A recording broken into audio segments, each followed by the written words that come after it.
Retrouvez dans votre émission Ma famille, ma vie. Nous sommes mardi 17 décembre 2024 et il est 10h30. C'est l'heure de votre émission Ma famille, ma vie. Et le thème d'aujourd'hui, ça sera dyslexie quand les lettres s'en mêlent.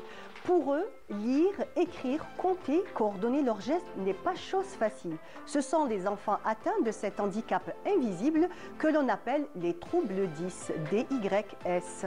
Ces troubles prennent beaucoup de place dans la vie de ceux qui en souffrent. Aujourd'hui, nous verrons ensemble quelle est l'origine de ces troubles, leur prise en charge et surtout l'importance du soutien familial et scolaire pour ces enfants.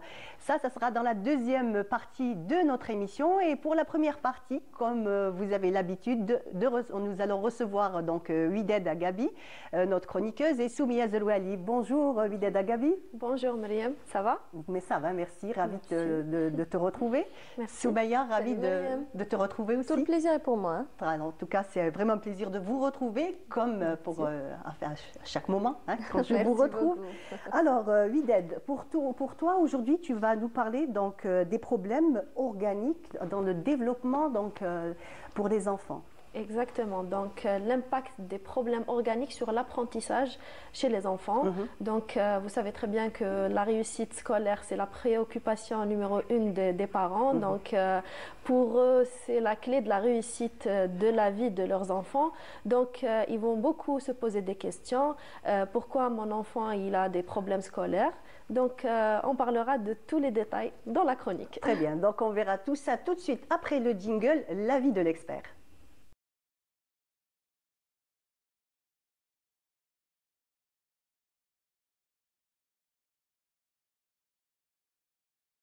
Les parents, on est de temps en temps assez perdus, donc on se dit est-ce que c'est juste un petit retard ou des fois ce sont des troubles très sérieux qu'il faut prendre en charge.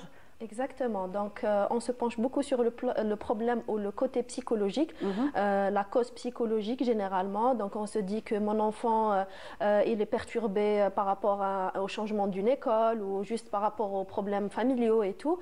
Mais par contre il faut attirer l'attention des parents qu'il existe des problèmes organiques qui peuvent affecter l'apprentissage chez les enfants.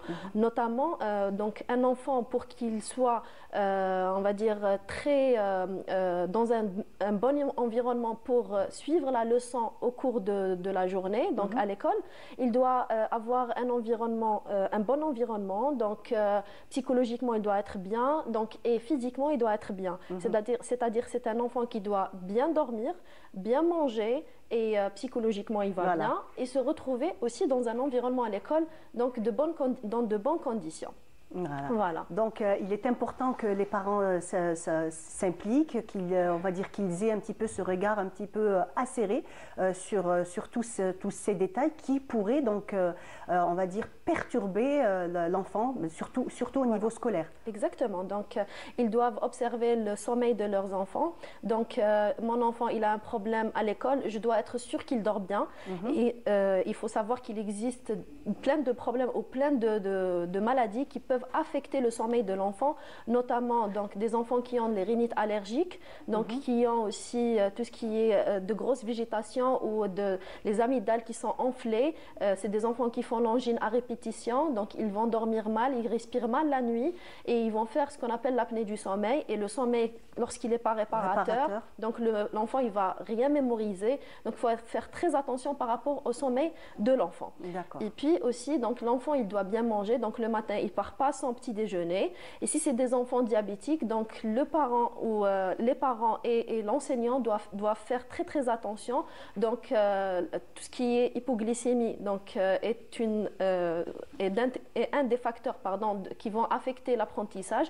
Donc l'enfant s'il est en hypoglycémie et qui va pas vous savez très bien que le glucose ou le sucre c'est le carburant de notre corps, surtout les cellules nerveuses. Surtout pour les jeunes enfants. Exactement, donc les cellules nerveuses ont besoin de sucre pour fonctionner. Si l'enfant il est en hypoglycémie, et ça est très fréquent chez les diabétiques de type 1, donc le type 1 c'est le diabète qui touche le plus les enfants, et donc c'est des enfants qui vont s'injecter de l'insuline, donc parce que le traitement vous savez très bien que c'est l'insuline, et cette insuline l'enfant, au cours de la journée, il peut avoir ce qu'on appelle des épisodes d'hypoglycémie. Donc, l'enseignant, il doit être informé, il doit faire très attention par rapport à cet enfant. Donc, c'est des enfants qui doivent régulièrement checker ou on va dire, surveiller leur glycémie et reconnaître ce qu'on appelle les symptômes avant-coureurs ou les symptômes qui doivent nous alerter pour justement penser à une hypoglycémie. Mais aussi, il y a l'hyperglycémie chez ces diabétiques. Donc, si il a une glycémie qui est élevée, et ça, on peut le trouver, c'est fréquent chez les enfants, s'il a mangé quelque chose de sucré alors qu'il est diabétique et que sa dose d'insuline n'était pas suffisante, ou même quand c'est au début de son diabète et qui n'est pas encore diagnostiqué. Donc, c'est des enfants qui ont ce qu'on appelle la polyurie. C'est des enfants qui ont une envie d'uriner fréquente. Et la polydipsie, c'est une envie fréquente de s'hydrater ou de boire de l'eau. Voilà. Donc, tous les moments, quand l'enfant il va aller au sanitaire, il va rater des épisodes du cours, bien entendu. Voilà, donc il aura des problèmes d'apprentissage.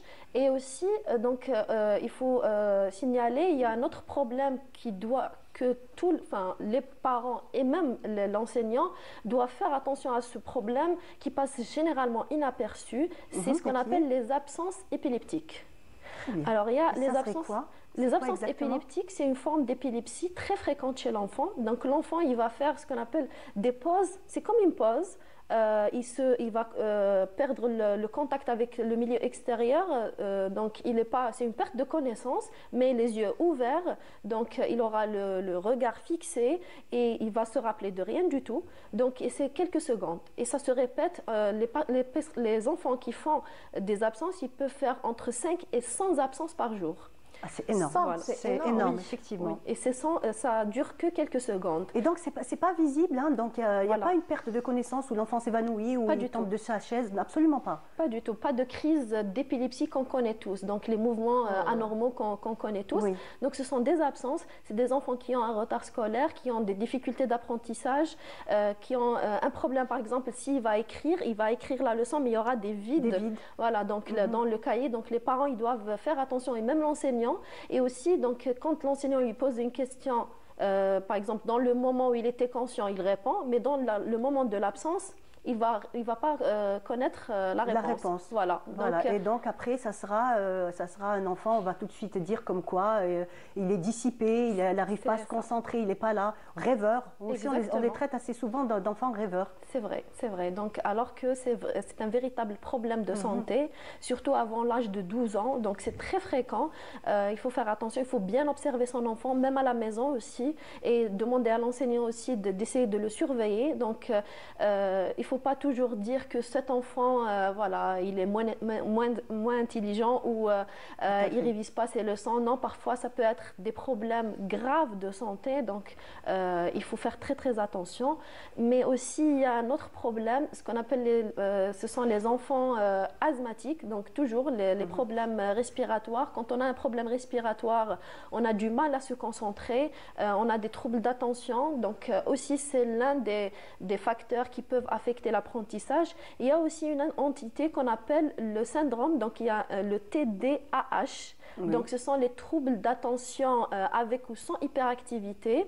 Donc c'est des enfants, pendant longtemps, on n'a pas diagnostiqué, enfin on n'a pas on connaissait pas ce problème. Voilà, cette entité. Donc, mais maintenant, on la connaît mieux, on fait plus de recherches dans ce sens et on aide plus ces enfants. Donc, en tant qu'enseignant et en tant que parent, on n'arrête pas de dire que c'est un enfant qui est hyperactif, il ne se concentre pas, il ne suit pas la leçon. Parfois, on dit qu'ils sont des enfants têtus, alors qu'il peut s'agir d'un problème sérieux, d'un trouble. C'est pas de sa faute, c'est pas de sa faute. Donc, il faut juste le suivre. Et aussi, il y a maintenant des centres, il y a maintenant des psychologues, il y a maintenant des spécialistes, des pédopsychiatres qui suivent ce genre de troubles. Ça se traite. Ça ne veut pas dire que c'est des enfants qui ne sont pas intelligents. Au contraire, il existe un au potentiel HP. Il y a énormément d'enfants qui sont HP. Tout à fait. Donc, ils ont une intelligence très développée. Ils sont mal compris, malheureusement. Donc, c'est bien de savoir, on va dire, soupçonner ce diagnostic, aller consulter et si on a notre enfant il a ce trouble, donc ça se suit, ça se traite, il y a des méthodes, donc maintenant c'est très développé. Voilà, il faut donc juste en fait il lui faudra vraiment un soutien familial et même aussi au niveau scolaire. On sait très bien que le mode d'apprentissage qu'offrent les écoles pour ces enfants-là, ça n'est généralement pas vraiment adapté, c'est pour ça qu'il leur faut un suivi très spécial. Exactement, tout à fait. Donc c'est les enfants qui ont des troubles d'apprentissage, pendant longtemps, ils ont été mis à l'écart, marginalisés. Donc, mais aujourd'hui, on est là pour sensibiliser. Il existe plusieurs causes à ce trouble d'apprentissage. Il faut juste savoir détecter le trouble. Est-ce qu'il est d'ordre psychologique ou d'ordre organique, justement pour suivre et orienter cet enfant et être là justement pour tout son cursus scolaire. Donc, et puis, en tant que parent, beaucoup de parents d'ailleurs, donc ils ont sur le plan psychologique, ça cause un stress quand l'enfant il a un problème scolaire, alors que je comprends parfaitement. Donc, mais il faut ne pas transmettre le stress à l'enfant parce que ça peut encore aggraver la situation. Donc perte d'estime de soi.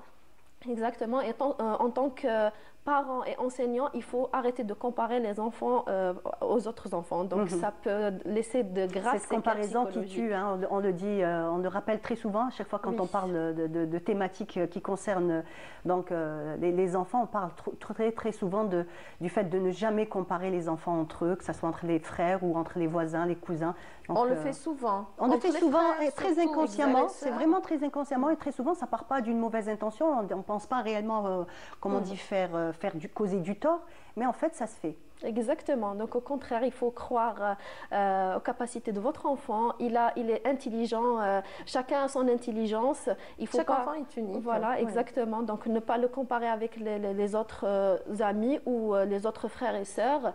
Et aussi, en tant qu'enseignant, il faut être là pour les enfants. Il ne faut pas donner de mauvaises, on va dire, les critiques devant les autres. Savoir bien, on va dire, savoir avoir cette pédagogie, cette façon de faire avec les enfants. Exactement. Et si il est bien suivi, croyez-moi que c'est un enfant qui va briller à un moment ou à un autre. Donc, il trouvera certainement son chemin dans cette vie. Donc, je vais juste citer une expérience personnelle. J'ai un frère qui est passé par ce parcours grâce à mes parents. Donc, ils l'ont bien suivi avec les psychologues et tout.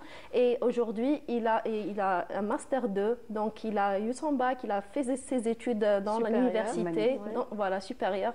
Et alhamdoulilah, aujourd'hui, donc il a réussi sa vie. Voilà. Donc, il faut juste accompagner. Voilà, donc on a un exemple vivant de l'importance du soutien des parents. Donc, numéro 1, les enfants doivent être soutenus d'abord par leurs parents et ensuite aussi par le corps enseignant. L'enseignante aussi joue un rôle crucial dans ce développement, puisque quand même, surtout quand ils sont un peu, on va dire, au primaire, c'est pratiquement des fois jusqu'à 8 heures par jour qu'ils sont avec cette enseignante. Donc, il faut que cette espèce de lien et de compréhension se fasse. C'est vrai que c'est un exemple, l'instituteur ou l'institutrice, déjà au primaire, représente un exemple pour l'enfant. On dit la deuxième maman. Quand l'enfant rentre à la maison, exactement, quand il rentre à la maison et que la maman parfois lui corrige un exercice, enfin un devoir, il lui dira non, notre institutrice nous a dit. Exactement.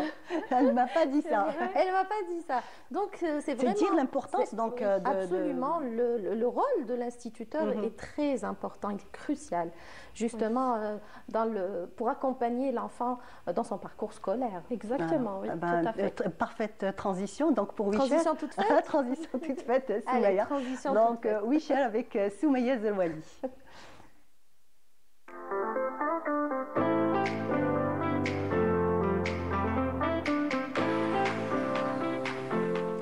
Et dans Wichel aujourd'hui, nous allons accompagner les enfants autrement. Les accompagner dans leur parcours scolaire en utilisant, bien évidemment, en plus des parents et en plus de l'instituteur, il y a aussi des outils qui sont Internet. Internet, c'est fabuleux. Hein. Il y a des outils, il y a des applications également qui sont disponibles pour accompagner l'enfant dans son cursus scolaire, pour l'aider à corriger certaines certaines lacunes, j'allais dire, à corriger, même pour accompagner les enfants qui sont en échec scolaire ou là, en difficulté ou alors dyslexiques, à apprendre à mieux lire, à faire des efforts pour ce qui est c'est-à-dire des matières qui sont pour eux peut-être difficiles au début, comme les mathématiques ou autres. Donc, il y a plusieurs applications. On va revenir là-dessus, sur les outils, sur des outils aussi à reconnaissance vocale pour faciliter un petit peu la tâche, ou encore des logiciels pour améliorer la lecture, par exemple.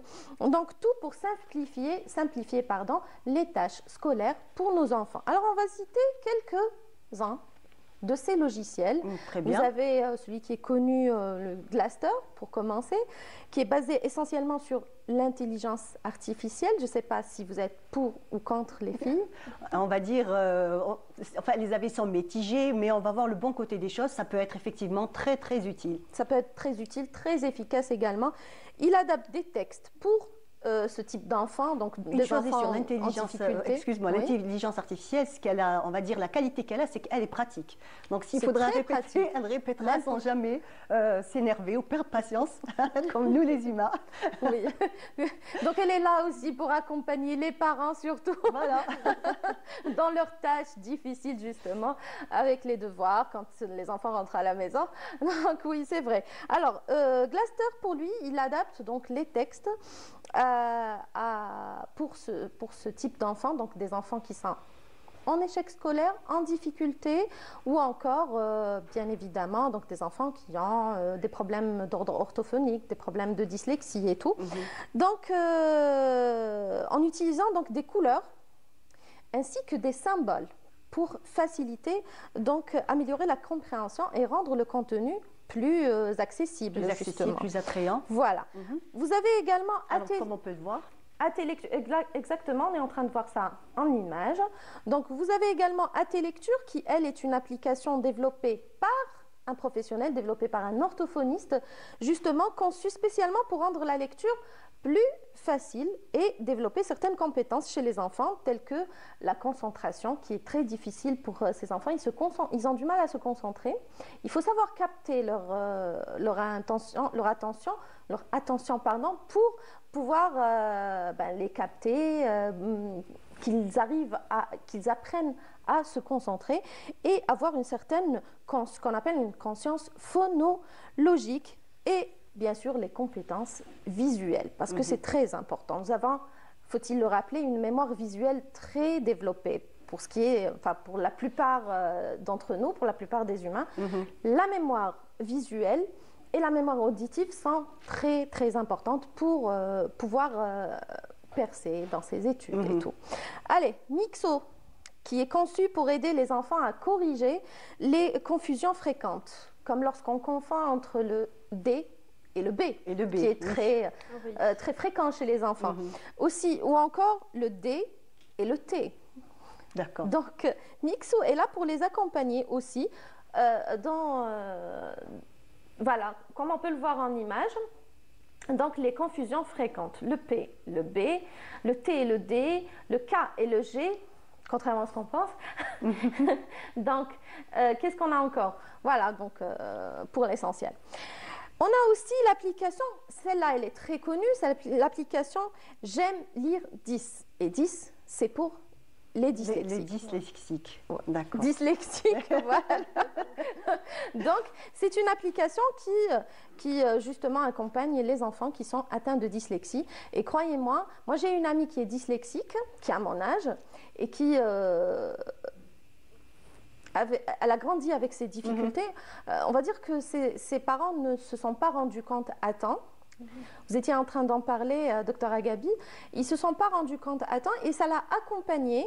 Bon, ça n'a pas empêché la fille à se développer, à percer dans ses études ou encore dans sa vie professionnelle. Mais il faut dire, Soumeya, qu'à l'époque, ce n'était pas aussi connu que maintenant. Il n'y avait pas les noms, surtout au niveau des noms, ce n'était pas les mêmes, on va dire, les mêmes appellations et même, ce n'était pas aussi fréquent. Maintenant, on va dire, avec les recherches et l'avancée, on a réussi, on va dire, à mieux cadrer à mieux cerner ce phénomène, justement.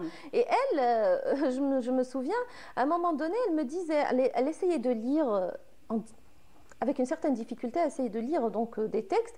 Et elle me dit, je suis dyslexique, lis-moi ça.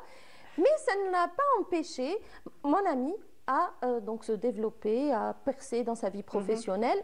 Il existe, elle est même devenue journaliste. Effectivement, donc c'est ce que disait tout à l'heure. C'est le meilleur exemple qu'on peut citer aujourd'hui. Voilà, généralement aussi, c'est des enfants qui ont des potentiels exceptionnels oui, à côté. Donc, face à ce problème, à cette dyslexie, cette incapacité, par exemple, de lire, on va trouver qu'ils développent une espèce d'intelligence, une autre façon de faire. Pour pour un petit peu contrer les lacunes qu'ils ont. Donc, ils vont justement trouver une solution. Une solution adaptée à leur cas.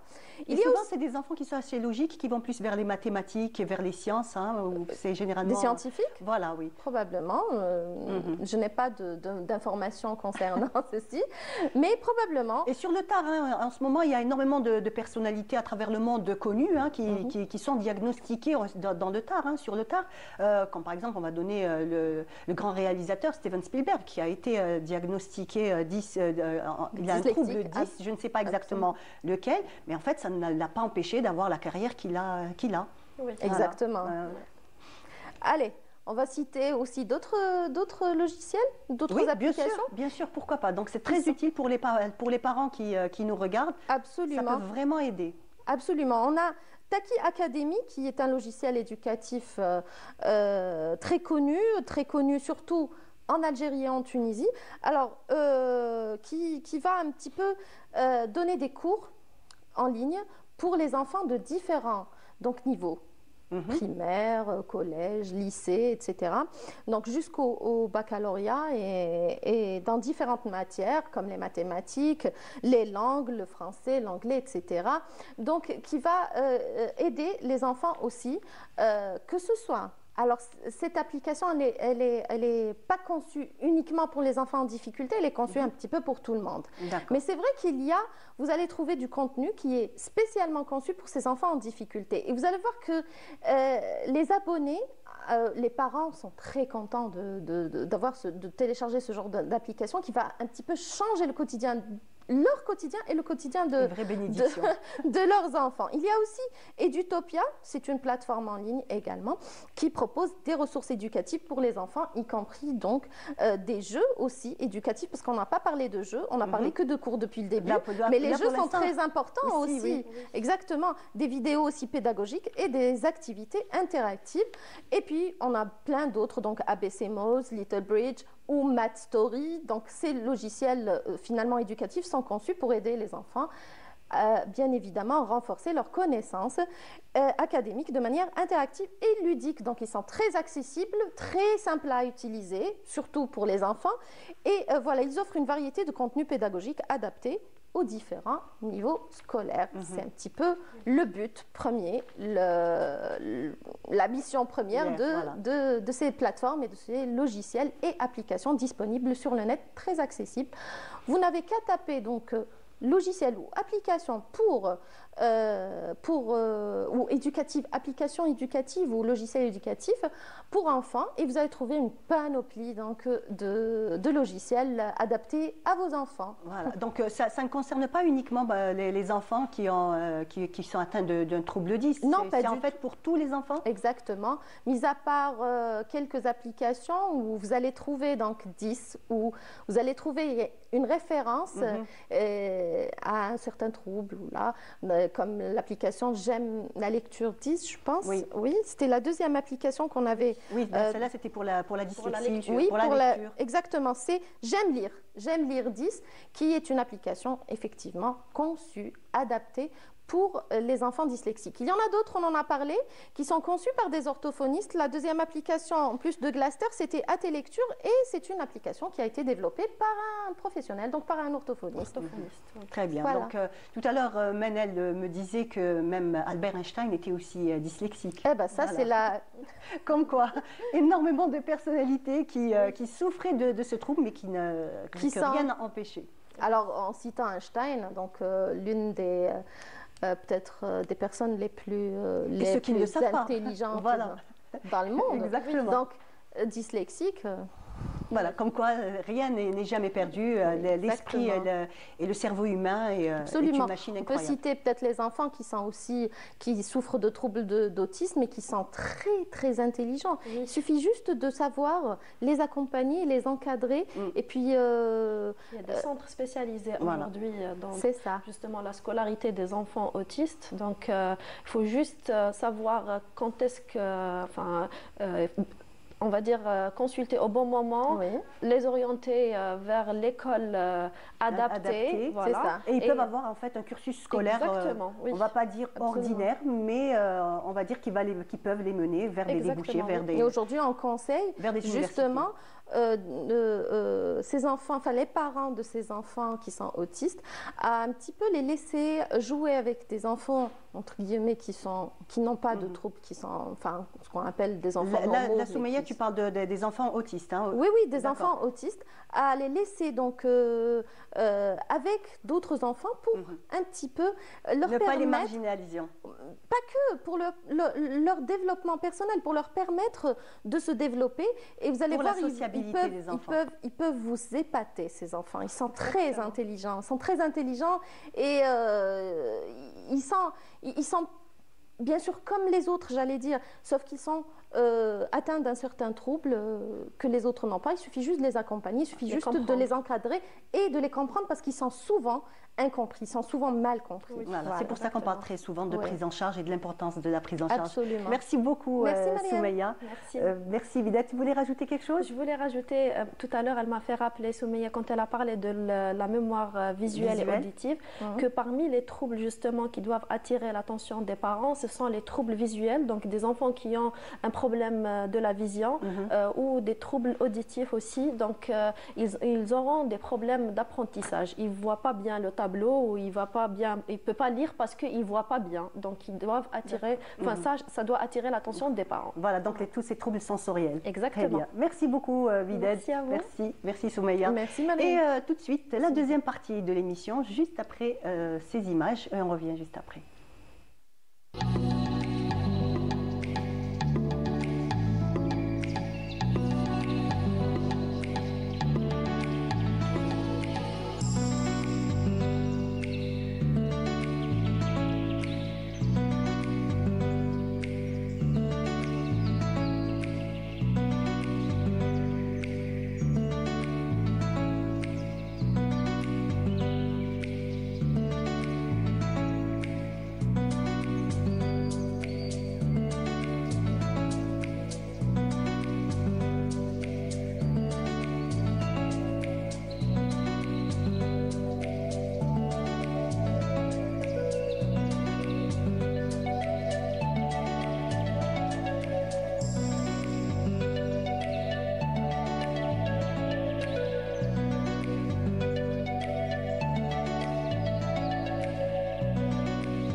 De retour sur notre plateau, vous êtes toujours avec votre émission Ma famille, ma vie. Donc c'est maintenant la thématique principale qui sont les troubles 10.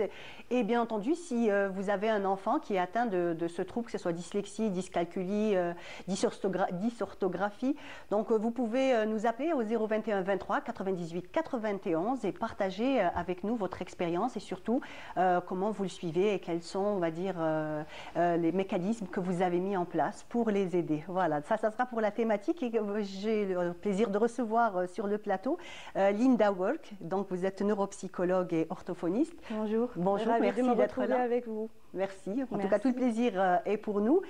Nous avons aussi Sonia Dahmoun, vous êtes psychologue. Bonjour. Dahmouni. Oui. Bonjour. Bonjour. Ravie de vous recevoir. Merci, tout le plaisir pour moi. Et Aïchek, donc une thématique passionnante, donc les troubles 10 qui étaient il y a quelques années en arrière assez méconnus, mais Exactement. Ces dernières années, les recherches et en fait on a réussi un petit peu à mettre des noms sur ces désordres qui autrefois étaient appelés un petit peu paresse, des enfants rêveurs, des enfants qui ne veulent pas travailler, fainéants et tout, oui. Mais heureusement que maintenant on a réussi à mettre en place. Oui. Sonia, donc quels sont les troubles dyslexie et leur classification et surtout leur diversité? D'accord. Donc, premièrement, ce qu'il faut savoir sur les troubles 10, c'est un dysfonctionnement des fonctions cognitives et développementales de l'enfant. Donc, c'est un problème neurologique. C'est un problème neurologique. Voilà. Donc, c'est pas comme tout le monde pense, c'est juste parce que l'enfant ne sait pas écrire, ne sait pas lire, c'est plus profond que ça. Voilà. Donc, en premier, on a la dyslexie. Donc, c'est la plus connue d'ailleurs. Donc, comment on peut reconnaître? Donc, c'est quand l'enfant n'arrive pas à reconnaître les lettres, inversion des lettres et généralement aussi une difficulté à effectuer les lettres au son. D'accord. Voilà. Donc associer les deux, de la lettre au son. Au son, voilà, exactement. Donc on a aussi la dysgraphie. Donc la dysgraphie, c'est une difficulté d'écriture. Donc lorsque l'enfant inverse les lettres en les écrivant, lorsqu'il n'arrive pas à écrire les lettres correctement et aussi même parfois... Au niveau du graphisme aussi, est-ce que c'est la même chose, même le graphisme aussi? Oui, exactement. Parfois, par exemple, il écrit une lettre en majuscule, une lettre en minuscule, une lettre haut, une lettre en bas. Donc, il n'arrive même pas à écrire sur la même ligne. Et parfois même, il a des problèmes de direction. Parfois, il commence par la gauche, parfois, il commence par la droite. Donc, il ne fait pas la différence. Voilà, et aussi une difficulté à écrire une écriture lisible et fluide.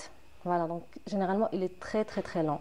D'accord, il y a cette lenteur aussi qui va avec ce trouble. Exactement, voilà. Et une écriture illisible.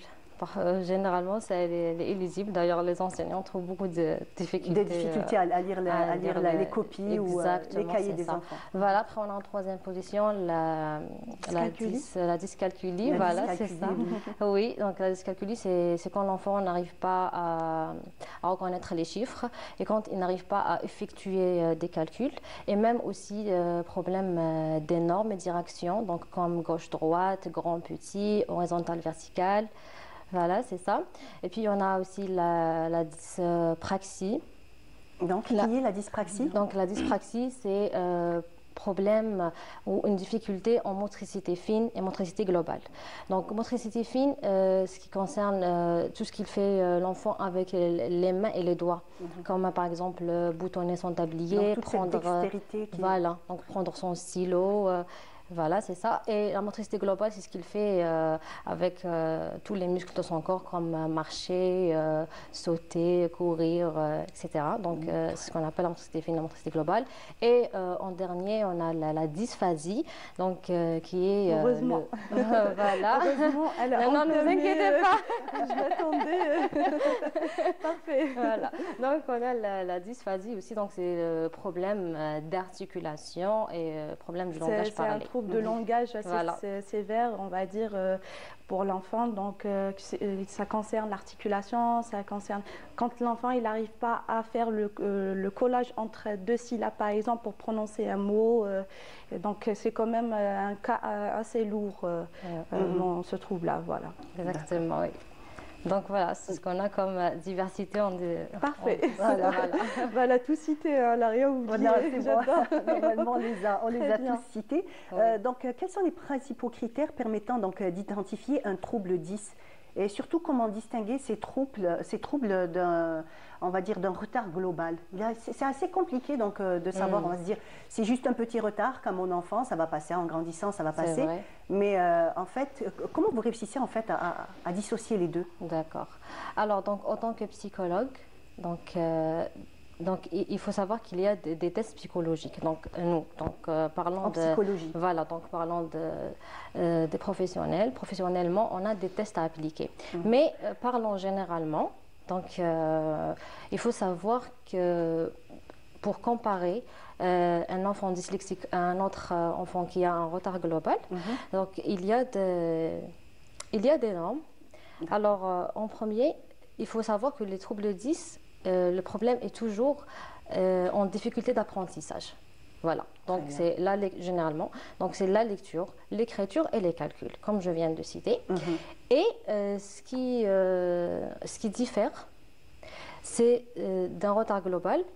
En premier, on a ce qu'on appelle, ça veut dire ils sont spécifiques. Ils sont spécifiques aux troubles au 10. Ça veut dire ça veut dire un enfant qui est dyslexique, il n'a pas un autre problème dans les autres fonctions. Il arrive à faire ses tâches quotidiennes le plus normalement possible. Alors qu'un enfant qui a un retard global, il a en fait un problème dans les autres fonctions.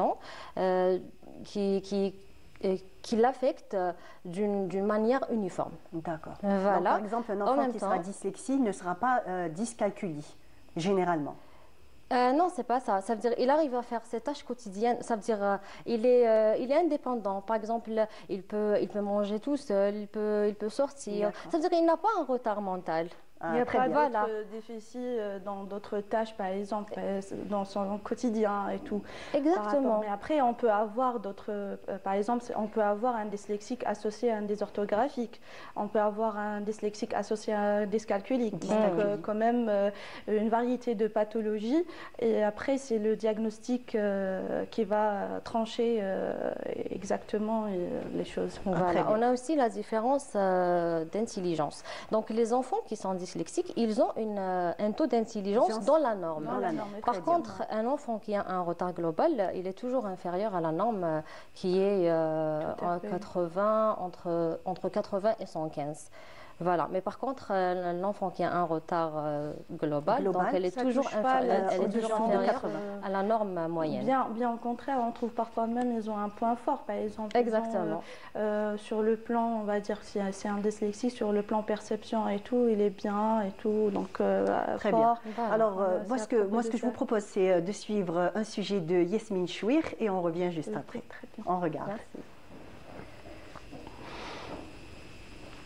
Essentiels dans nos vies peuvent représenter un véritable défi pour certaines personnes.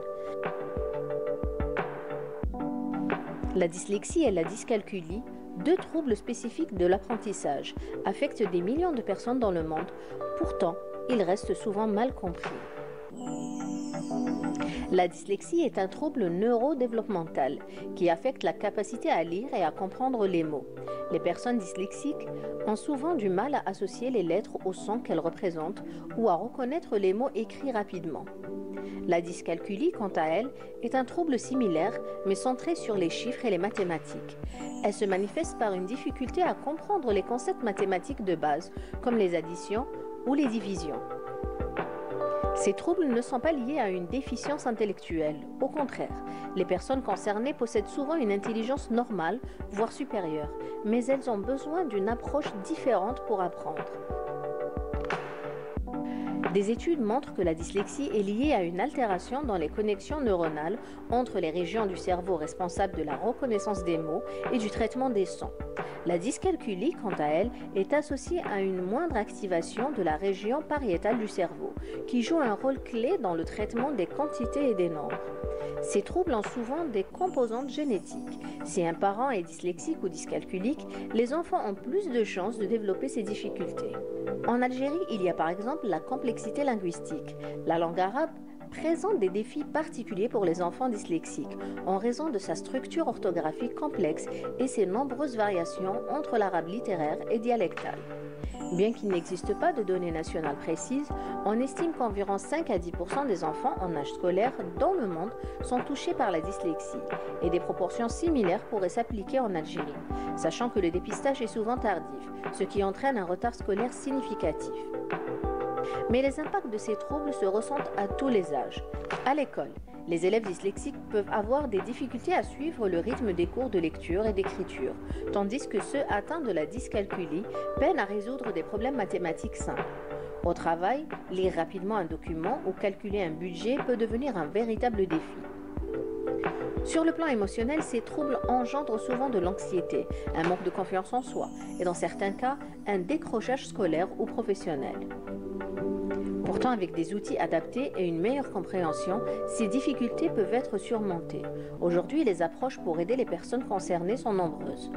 Pour la dyslexie, le programme de lecture spécialisé, des logiciels de reconnaissance vocale et des livres audio permettent de compenser les difficultés liées à la lecture.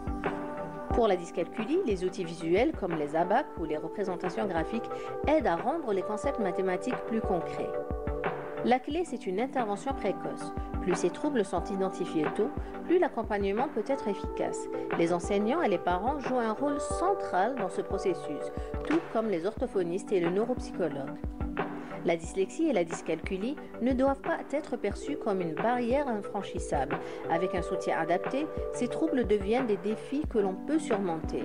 Parce qu'au-delà des chiffres et des mots, chaque individu a la capacité de réussir. Voilà, c'était un sujet de Yasmine Chouer.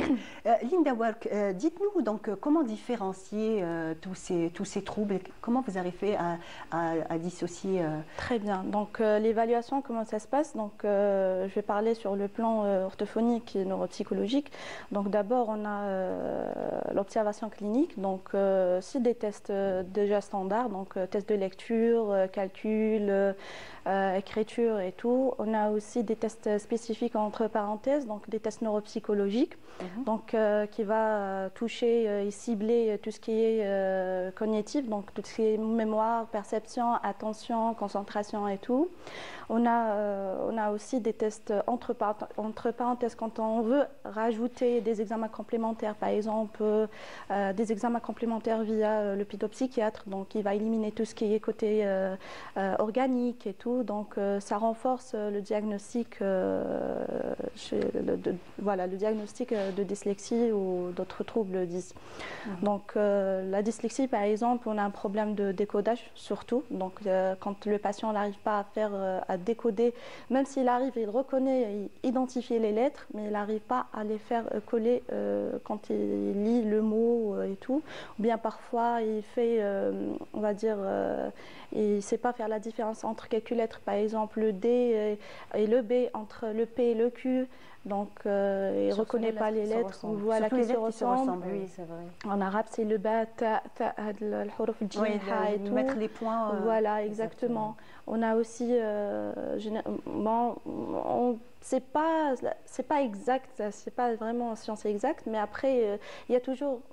D'après les cas cliniques, on a toujours une association avec le trouble des orthographies. Donc, dyslexie et dysorthographie, c'est associé, ça se complète. Donc, quand on a un patient dyslexique, généralement, il est dysorthographique aussi. Donc, il fait des fautes d'orthographe. Il n'arrive pas aussi à entamer, on va dire, une phrase correcte, à écrire une phrase correcte. Parfois même la compréhension. Il n'arrive pas à comprendre le contexte du texte ou de la phrase et tout. Pareil pour les mathématiques. Donc, sur le plan des opérations mathématiques et tout, ils trouvent toujours des difficultés. Et puis voilà, on a des tests qui ciblent ces points-là et ça confirme s'il y a une dyslexie. D'accord. Donc c'est tous ces tests qui vous mettent sur, des tests on va dire sur la voie. Voilà. Et je rajoute un point, c'est d'après l'expérience, avec le temps on découvre ça. Quand un enfant il fait un retard de développement, un retard de langage et tout, donc on attend un trouble d'apprentissage plus tard. Donc du moment où il y a toujours une lenteur au niveau de traitement de l'information, donc automatiquement ça va toucher le plan cognitif, entre parenthèses apprentissage. Donc on le voit concrètement sur le plan apprentissage, donc il n'arrive pas à avoir des bonnes notes ou bien à suivre, à se concentrer en classe et tout. Et grâce au signal, tu as les enseignants et les parents, donc on arrive à entamer une prise en charge. D'accord. Donc voilà. Les enseignants aussi jouent un rôle crucial très aussi. Important. Donc, comme vous dites, pour alerter les parents. Pour alerter les parents, effectivement, surtout quand on a un problème, quand on a un enfant, on va dire, intelligent, il ne manque pas d'intelligence, il essaye de faire des efforts, mais malheureusement, sur le plan, on va dire, note, entre parenthèses, il n'arrive pas à avoir sa note, sa moyenne et tout, donc il y a toujours des difficultés d'apprentissage et c'est là où les enseignants vont signaler aux parents, les parents ils vont bien sûr le prendre chez un spécialiste pour faire le nécessaire avec le petit et voir ce qu'il y a lieu de faire. Exactement. Sonia Dahmouni, quel est le rôle de l'évaluation psychologique et surtout son importance? Oui. L'évaluation psychologique, elle est très importante. Donc, premièrement, sur le plan personnel de l'enfant, parce que généralement, les enfants ont des difficultés, ont des problèmes psychologiques parce qu'ils subissent une certaine pression donc, dans leur environnement, même entre camarades, ils se sentent inférieurs aux autres, ils ont ce sentiment d'impuissance et tout. Donc on travaille sur le côté personnel, donc on renforce la confiance en soi, on renforce l'estime de soi, on renforce les points forts et on essaie de développer les points faibles. Donc, on travaille tout ça avec l'enfant. Et en même temps, sur le plan académique aussi, parce que vu qu'ils ont des difficultés d'apprentissage, donc ils ont un dysfonctionnement dans les fonctions cognitives, développementales, donc c'est la mémoire, la concentration, la perception, comme elle vient de citer ma consoeur. Donc on travaille sur ça. Donc on essaye de faire des exercices de concentration, de mémoire, d'attention, de perception. Voilà, donc, parce qu'une fois on règle le problème de la concentration et la mémoire et l'attention, donc on règle le problème académique. Donc une fois que l'enfant arrive à mémoriser, arrive à comment dirais-je, à se concentrer, voilà, donc il arrivera automatiquement à écrire, à lire et voilà, donc à pouvoir passer ses examens comme tous les autres camarades et avoir de bonnes notes, pourquoi pas, parce que justement c'est ça le but. À partir de quel âge on commence un petit peu à s'inquiéter? Parce qu'on dit au départ, on pense que c'est juste un petit retard, c'est un petit retard d'apprentissage, il y a peut-être certaines lenteurs et les parents se disent oh, c'est normal, ça va passer. Mais à quel moment vraiment, ou à quel âge? Est-ce que c'est une fois qu'ils sont scolarisés qu'on découvre ça, ou on va dire un peu en amont, un peu plus avant, savoir... Bien sûr, c'est quand bien l'enfant il est scolarisé, il a fait l'adaptation dans l'entourage scolaire et tout, donc là ça commence les failles, on peut bien sûr tirer l'alarme et faire le diagnostic. On va dire la tranche d'âge c'est entre 7 ans et 8 ans. 7 ans, 8 ans. Donc avant 7 ans, avant 7 ans, 6 ans, 5 ans, c'est pas un trouble, c'est pas la dyslexie. On accorde du temps au petit, surtout la phase d'adaptation. Donc quand il s'adapte dans l'environnement scolaire, là, c'est-à-dire il avance et tout, quand il n'y arrive pas, bien sûr il y a des signes, je vous ai dit. Mais oui, c'est ce que j'allais dire. Il y a des signes bien avant, bien sûr, quand on a un problème de concentration, quand on a un problème de mémorisation, de perception, bien avant on peut les découvrir. Voilà, et ça donne un impact déjà sur le développement, la phase d'acquisition. D'accord. Et je vous ai dit que généralement quand on fait un retard de langage ou un trouble développemental et tout, donc on attend toujours un trouble d'apprentissage plus tard. Voilà. Justement, d'ailleurs, je rajoute à ce que vous avez dit. Donc c'est vrai qu'on découvre généralement une fois que l'enfant est scolarisé. Mais cela ne veut pas dire que le parent ne peut pas découvrir bien avant. Parce qu'il faut remarquer que si son enfant a une perception, c'est-à-dire quand on lui transmet une information, il comprend, est-ce qu'il arrive à se concentrer, est-ce qu'il est stable, ça veut dire qu'il a une certaine stabilité. Lorsque, par exemple, on est là, on est en train de manger, est-ce qu'il arrive à être stable, à manger convenablement? En fait, c'est dans la vie quotidienne. Voilà, même dans la vie quotidienne, on peut découvrir, parce que ça se voit sur le comportement de l'enfant.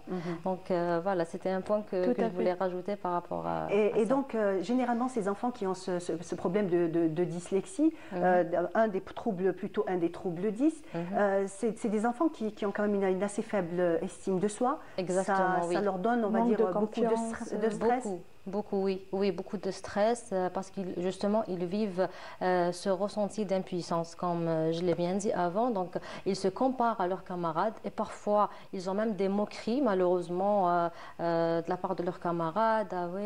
Et aussi ce sentiment d'isolement aussi malheureusement, parce qu'il y a des enseignants qui ne savent pas comment réagir face à ce genre de difficultés avec les enfants. Mais en situation d'échec, c'est pas facile pour un enfant d'accepter cette situation. Oui, et surtout la pression pour les parents. Voilà, et la pression des parents. Donc, la comparaison, regarde, tu n'es pas comme ton frère et tout. Donc là, ça va toucher sa confiance et son estime de soi, comme vous avez cité tout à l'heure. Donc justement, c'est pour ça qu'on travaille. Un impact psychologique quand même lourd. Voilà, c'est pour ça qu'on travaille justement pour renforcer leur confiance. Donc vous travaillez en collaboration. Tout à fait. Donc on va rappeler le numéro de téléphone. Vous pouvez nous appeler au 021 23 98 91. On est là pour recevoir vos appels, vos témoignages et surtout vos expériences. Donc si vous avez eu des enfants avec ce genre de troubles, vos appels sont les bienvenus. Donc une fois que le diagnostic est posé pour cet enfant-là, donc est-ce que c'est un soulagement pour les parents et pour l'enfant? Bon, généralement non, ce n'est pas un soulagement parce que généralement ils sont déçus, donc parce que quand ils viennent avec un espoir que dites-moi que mon enfant n'est pas dyslexique, dites-moi voilà, mais une fois qu'il y a ce diagnostic-là qui assure que oui, cet enfant a un des troubles des 10, ils sont un peu stressés, bien entendu, déçus. C'est le manque d'information chez les parents quand on n'est pas assez formé sur la dyslexie. Parce que généralement, quand on dit dyslexie, dyscalculie, ça veut dire notre enfant il n'est pas intelligent. Donc, ils ne savent pas. Ils vont directement faire le lien. Donc, en fait, c'est directement lié à l'intelligence. Voilà, ils vont dire que c'est un retard. Il fait un retard mental et un truc. Donc, ce n'est pas le cas. Ça ne veut pas dire que c'est un enfant dyslexique qui n'est pas intelligent. Non. Il est intelligent dans la norme, ça ne touche pas le côté intelligence et tout, mais il y a des lacunes dans quelques, on va dire, troubles, dans quelques phases, on va dire, cognitives. Par exemple, surtout le mémoire, on va dire, la concentration qui est touchée. Donc, un dyslexique, il n'arrive pas à mémoriser. Il a le problème de codage et décodage. C'est ça le problème chez le 10. Par exemple, chez le dyscalculique, il a un problème de raisonnement logique. Donc, il n'arrive pas à entamer une logique, une suite logique. C'est ça. La dyspraxie, c'est un problème beaucoup plus motrice. Donc, il faut d'abord s'informer sur ces troubles-là. Comme ça, surtout pour les spécialistes. Il faut bien encadrer et orienter les parents et expliquer, donner la bonne information aux parents, comme ça pour soulager, pour ne pas mettre la pression, parce que quand le parent est déjà sous pression, automatiquement, il va le transmettre à cet enfant. D'ailleurs, c'est un autre rôle de les informer, de les rassurer. De les orienter. Oui, bien sûr, on les rassure. Rassurer les parents bien sûr, oui, on les rassure, parce que justement, ce qui est bien, c'est que c'est juste un dysfonctionnement, des fonctions cognitives, mais ça ne veut pas dire que c'est un retard global. Voilà, ce n'est pas une maladie. Voilà, c'est très important avec une bonne prise en charge. Voilà, avec une bonne prise en charge, psychologue, orthophoniste et pédopsychiatre. Voilà, une équipe pluridisciplinaire qui vont se compiler. Il va avancer et il va récupérer le plus normal possible. Oui, il va récupérer son retard et il va avoir un parcours scolaire. On parle aussi souvent des cours de soutien ou des cours de rattrapage qui en réalité ne servent à rien parce que par exemple un enfant qui n'a pas réussi à assimiler par exemple un cours de mathématiques, on va le renvoyer à faire encore d'autres cours. En fait, ça ne servira strictement à rien, ça va le fatiguer. Il faut savoir que c'est des enfants aussi qui ça fatigue énormément parce qu'ils font un effort. Mais en fait, ils n'arrivent pas à avoir un résultat. Bon, je ne dirais pas que les cours de soutien, ça ne sert à rien. on peut préparer un enfant, par exemple, pour l'examen. On peut les plutôt préparer. Peut-être un cours spécifique pour ces enfants-là. Voilà, il y a aussi des stratégies donc, pour les enseignants ou bien les éducateurs. Donc, il faut quand même adapter des stratégies assez on va dire, basiques, simples, pour renforcer et aider cet enfant à transmettre l'information, à comprendre. Donc, il faut utiliser les couleurs, il faut utiliser des schémas, simplifier les consignes. Il faut pas, par exemple, il y a un programme, donc, il y a dans des centres qui prennent en charge les troubles 10, il y a un programme spécial pour ces troubles. Donc, ils ne vont pas suivre le programme académique chargé et tout. Effectivement. Donc, il y a quand même une sorte d'adaptation. Adapté pour voilà, adapté pour ces cas-là. Et puis, il n'y a pas une lenteur des textes, il n'y a pas, par exemple, les consignes simples. Ils vont être très simples, il n'y a pas le côté mystérieux, par exemple pour développer l'intelligence et la curiosité des enfants. Non, il faut être direct avec les consignes, des exercices et des activités assez simples pour ne pas, on va dire, mettre l'enfant dans la situation d'échec. Au contraire, on joue sur l'estime de soi, sur la motivation, sur la confiance. Parce que quand même, le côté psychologique est très important. Très important chez ces cas-là. C'est pas juste le cognitif, parce que le cognitif, c'est avec la stimulation, mais il ne faut pas négliger le côté psychologique qui est très important. D'où l'importance d'avoir un suivi psychologique pour ces enfants. Oui. Donc, ce suivi-là donne des résultats, ça a été prouvé, qui donne des résultats. Oui, parce qu'on travaille déjà avec avec un matériel déjà adapté, donc ça les aide à renforcer les fonctions cognitives. Et même sur le plan personnel, donc on a des outils aussi spéciaux, on a des cartes, on a des cahiers de buts et tout, donc qui renforcent la confiance en soi, et même en parlant avec l'enfant, donc on a des techniques, tout ça pour l'aider à renforcer sa confiance en soi et renforcer même avec la technologie aussi, même avec la technologie, on a des applications, des outils pour ça aussi. Donc aussi la guidance parentale aussi, elle est très importante. Donc on fait la guidance parentale, donc parce que même les parents jouent un rôle avec leurs enfants, donc on leur fait une guidance pour qu'ils puissent justement aussi leur rôle à la maison. Voilà. Comment on pourrait, par exemple, lancer un message aux enseignants pour on va dire, aider ces enfants? Essayer même aussi peut-être dans la détection un petit peu, mettre un peu sur la piste les parents pour venir... D'accord, oui. Moi je dirais pour les enseignants, lorsque vous voyez un enfant en difficulté, au lieu de l'isoler, essayez de comprendre c'est quoi le problème. Parce que malheureusement, la plupart des enseignants, bon je ne dirais pas tous, parce qu'il y a des enseignants qui sont vraiment très compétents aussi, mais après... moi, je ne les juge pas parce qu'ils ne sont pas formés pour ça. Généralement, ils ne sont pas formés pour ça, donc ils le font par manque de conscience. Voilà. Mais par contre, lorsque vous trouvez un enfant, lorsque vous remarquez qu'un enfant a des difficultés scolaires, donc il n'arrive pas à comprendre la leçon, il n'arrive pas à écrire correctement, il n'arrive pas à lire correctement, essayez de comprendre c'est quoi le problème et essayez de transmettre l'information aux parents. Donc voilà, votre enfant, il faut signaler. Voilà, pour commencer la prise en charge. Exactement.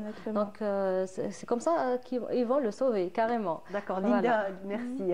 Linda Work, vous aussi, donc comment vous voyez les choses par rapport aux enseignants? Qu'est-ce qu'on pourrait donner comme piste? Bien sûr, j'aimerais bien déjà, c'est une occasion d'en parler, c'est de rajouter ces informations dans la formation d'être enseignant et tout.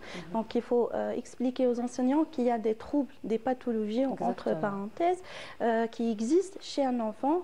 Et ça ne veut pas dire que l'enfant n'est pas capable. Donc si on le prend en charge, on peut le sauver, on peut le pousser pour mieux avancer. Et donc l'aider jusqu'à avoir un cursus scolaire tout à fait ordinaire. Il peut être sauvé, carrément. Il y a aussi, par exemple, on peut proposer une AVS, donc un auxiliaire de vie scolaire qui va l'aider aussi quand, par exemple, un enseignant il va nous dire que quand même j'ai assez de charges, j'ai pas le temps. Bien entendu, la surcharge des classes. Ça existe, les les AVS scolaires. Donc, ça va donner un aide aussi individuelle pour l'enfant, pour l'élève. Et ça va aider diminuer le stress au niveau de classe aussi. Donc, il faut créer des stratégies, une sorte d'adaptation. Un environnement motivant, voilà, donc le soutien. Encourager le Très soutien. Bien. Tout Très bien. Donc, je dirais aussi, je m'excuse, oui. Je dirais aussi aux enseignants, c'est à leur rôle aussi de sensibiliser les camarades. Voilà. Donc il faut sensibiliser les camarades à, ça veut dire au lieu de se moquer de cet enfant, allez, on va l'aider, allez, on va l'encourager. Voilà, donc tout le monde c'est très important. Voilà, on doit jouer un rôle. Exactement, des parents, des enseignants, camarades de classe. Voilà, très bien. Merci beaucoup, c'était passionnant. En tout cas, un plaisir de vous recevoir. Plaisir partagé. Merci beaucoup. Voilà, on arrive à la fin de notre émission. Je vous dis merci de nous